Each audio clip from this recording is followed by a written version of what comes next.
శ్రీ గురుభ్యో నమ. శ్రీ మహాగణాధిపతే నమ. శ్రీ మహాసరస్వత్యై నమ. హరి ఓం. శ్రీమాత్రే నమ. ప్రేక్షకులందరికీ నమస్కారాలు. రాబోయేటువంటి మనకు మాఘమాసం, ఫిబ్రవరి మాసము. ఈ మాఘమాసంలో అత్యద్భుతమైనటువంటి విశేషమైనటువంటి రోజులు అనేకం కూడా ఉన్నాయి.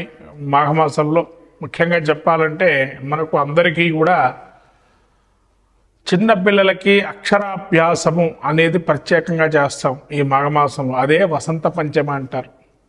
అట్లాగే వసంత పంచమి తర్వాత రథసప్తమి, మనకి ఎండలు విపరీతంగా అయ్యేటువంటి రోజు ఇక్కడి నుంచి ప్రారంభం. రథసప్తమి రోజు నుంచి అంటారు కొంతవరకు. అంటే స్వామివారికి ఆరోగ్యాన్ని మన అందరికీ, జనాలందరికీ ఉషోదయం, దేవతలకి ఉషోదయం అయినటువంటి సూర్యోదయం అంటారు. అంటే దేవతలకి ఈ రథసప్తమి రోజు నుంచి కూడా సూర్యోదయము వేళ అని చెప్పి అని అర్థం. అంటే మనకి నిత్యం కూడా అనేకం సూర్యోదయం జరుగుతుంది కదా, దేవతలకి సూర్యోదయం వేళ బ్రాహ్మీ ముహూర్తం ఎట్లయితే మనకు ఈ సంక్రమణ నుంచి మొదలయ్యి రథసప్తం వరకు కూడా వారికి ఇంకా తెల్లవారుజాము ఇంకా అవుతూ ఉంటుంది, కానీ పూర్తిగా తెల్లవారు. కాబట్టి ఈ రథసప్తమి అనేది ఏదైతే ఉందో అక్కడి నుంచి పూర్తిగా సూర్యుడు కిరణాలు అనేది ప్రసరమై ఆరోగ్యవంతమైన ప్రసరణం అనేది కలుగుతుంది.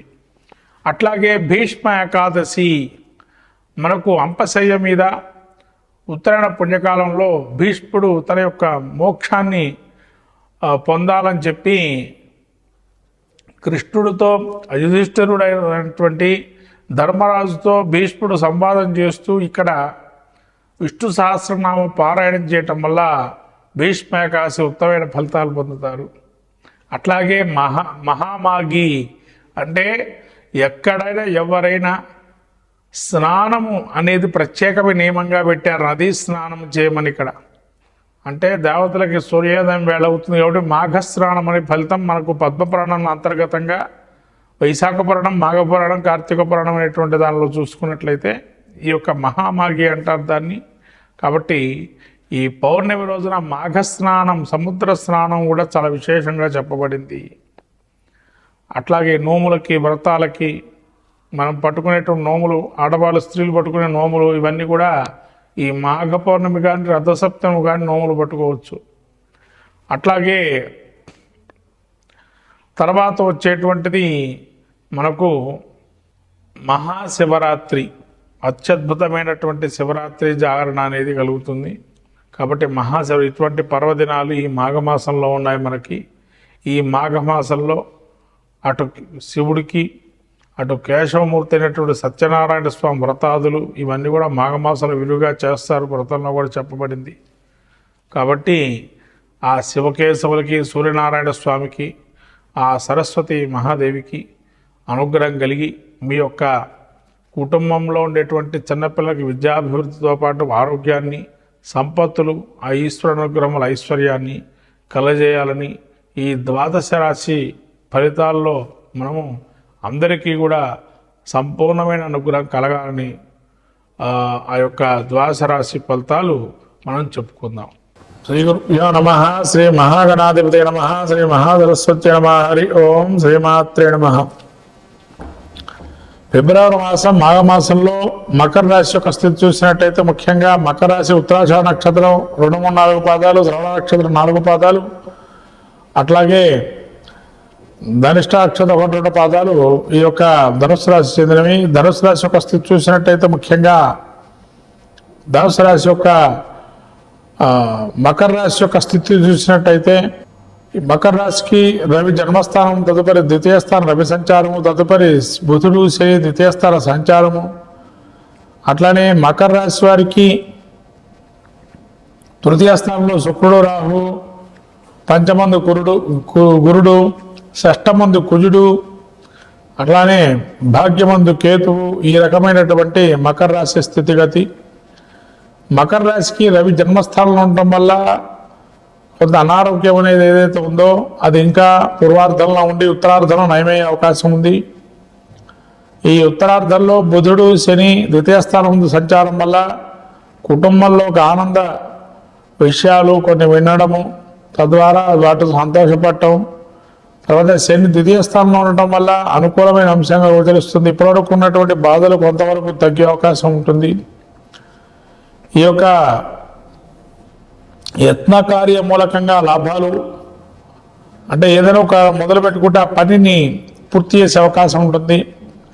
శత్రువు నుంచి బాధలు ఎదుర్కొనే అవకాశం ఉంటుంది, అవి కూడా తొలగిపోయే అవకాశం ఉంటుంది. కీర్తి ప్రతిష్టలు కూడా పెరుగుతాయి. అట్లాగే ఈ యొక్క శుక్రుడు రాహు తృతీయ స్థానంలో ఉండటం వల్ల మకర రాశి వారికి శుక్రుడు ఉచ్చలో ఉన్నా కూడా సహచర వర్గంలో వారు ఎవరైతే ఉన్నారో వాళ్ళ వల్ల లాభాలు చేకూరటం, తోబుట్టువులకు కూడా లాభాన్ని ఇవ్వటం, తద్వారా కొంత ప్రశాంతంగా సంతోషం మనసున ఒక ఆనందం కలగటం. గురుడు పంచమ స్థానంలో ఉండటం వల్ల ఎక్కడ పోయినా కూడా మంచి పేరు ఉండటం, సభా గౌరవాలు అందుకోవటం, అట్లే షష్టంలో కుడి ఉండటం వల్ల భూలాభాదులు కానీ ఇతర ఏదైనా విషయాల్లో కొంతవరకు మొండిగా ఉన్నటువంటి వ్యవహారాలకి సంబంధించిన విషయాలు కొంత పరిష్కారం అయ్యే అవకాశం ఉండటం. అట్లనే కేతువు వీరికి ఈ యొక్క నవభాగ్యస్థానంలో ఉండటం వల్ల తీర్థయాత్ర క్షేత్ర దర్శనం చేసుకోవాలని ధార్మికమైన ఆలోచనలు ఉండటం, ఇవన్నీ కూడా మకర రాశికి అద్భుతంగా గోచరిస్తుంది. ఈ మకర రాశి వారికి రాబోయేటువంటి యోగదాయకమైనటువంటి మాఘమాసం ఇది. ఈ మకర రాశి వారికి ముఖ్యంగా చాలా వరకు అన్ని గ్రహాలు సానుకూలంగా ఉన్నాయి. ఎటువంటి ప్రతికూల అంశాలు అయితే వేగి లేవు. గురుడు ఈ కుజుడు మీరికి షష్టమందు ఉన్నాడు, అయినా కూడా మంచిది, ఒక్కరే ఉన్నాడు. కాబట్టి పూర్తిగా చాలా మటుకు రవి సూర్యుడు ఒక్కడే ద్వితీయ స్థాన సంచారం వల్ల ఆదిత్య హృదయ ప్రాణం కానీ సూర్య నమస్కారాలు కానీ చేసుకోవడం మంచిది. జాతక చక్రం పరిశీలన చేసుకొని తద్దశ అంతర్దశ అనుకూలంగా ఉన్నాయా ప్రతికూలంగా ఉన్నాయా చూసుకొని, ఇంకా ఫలితాలు ఏమైనా మెరుగు కావాల్సిన అందులో కూడా చూసుకొని తద్వారా శాంతి ప్రక్రియలు చేపట్టడం కూడా మంచిది. ఈ విధంగా మకర రాశి వారికి ఈ యొక్క మాసం ఈ యొక్క మాఘమాసం అనుకూలమైన మాసంగా గోచరిస్తుంది. అనేది మంచిది. ఈ మీన రాశి వారికి ముఖ్యం మీద ఏదైనా కానీ రుణాలు తీసుకునేటప్పుడు కానీ రోగాలు ఉన్నా కానీ శత్రువృద్ధులు కానీ ఇవన్నీ తగ్గించుకునే ప్రయత్నం చేయండి. ఏదైనా కానీ అంటే శత్రువులు తగ్గాలి అంటే మాట ధరలు అదుపులో ఉండాలి, రుణాలు తగ్గాలంటే ఖర్చు తగ్గించుకోవాలి, రోగాలు రాకూడదంటే సమయానికి తగిన ఆహారం పదార్థాలు నియమబద్ధంగా ఆహార సమతుల్యాన్ని పాటించాలి. ఇవన్నీ చేస్తే ఇవేవి రావు. కాబట్టి ఇవి వచ్చాయి అంటే మనం ఎంతవరకు దాన్ని సమతుల్యం చేయాలో ఆలోచన చేయాలి. కాబట్టి ముఖ్యంగా మీనరాశి వారు జన్మ జాతకరీత్యా యోగదాయకంగా ఉన్న గోచారీత్యా ప్రతికూలంగా ఉంది కాబట్టి 50% ఎంతైనా మిశ్రమ శాతం ఫలితాలు వస్తాయి.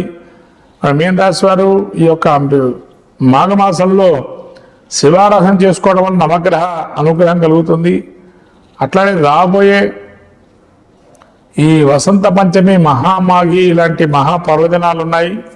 ఇదివరకు మనం ఏదైతే చెప్పుకున్నటువంటి ద్వాదశరాశి వారికి పౌర్ణమి కానీ ఏకాదశి కానీ అష్టమి కానీ అట్లానే వసంత పంచమి రథసప్తమి లాంటి మహాపర్వదినాల్లో మన శాస్త్రీయ ధర్మాన్ని పాటిస్తూ ఆచరణ యోగ్యంగా చేసుకోవటం వల్ల ద్వాదశ రాశులు అందరూ కూడా మంచి ఫలితాలు కూడా గోచరిస్తాయి. మొత్తం మీద ద్వాదశ రాశుల వారికి అందరికీ కూడా మాఘమాసంలో మనకు వచ్చేటువంటి పర్వదినాలు వసంత పంచమి, భీష్మాకాదశి, రథసప్తమి, భీష్మాష్టమి, అట్లా మహామాఘి పౌర్ణిమ, ఇలా సంకష్టహర చతుర్థి, అలాగే మనకు వచ్చేటువంటివి ఇంకా మహాపుణ్య దినాల్లో మహాశివరాత్రి, ఇటువంటి మహాపర్వదినాలు. కాబట్టి ఈ పర్వదినాల్లో తగు జాగ్రత్తగా స్వామి అనుగ్రహాన్ని పొంది ఆ స్వామి దేవతల అనుగ్రహాలు పొంది మీ యొక్క గ్రహస్థితిలో గోచారంలో కానీ జాతక చక్రం కానీ పరిశీలన చేసుకొని తగినటువంటి శాంతి చేసుకోవటం మంచి ఫలితాలు గోచరిస్తాయి. కాబట్టి ఎవరైనా కానీ జన్మ జాతకరీత్యా కూడా కొన్ని గ్రహాలు అనుకూలంగా ప్రతికూలంగా ఉన్నాయి చూసుకోవటం మంచిది.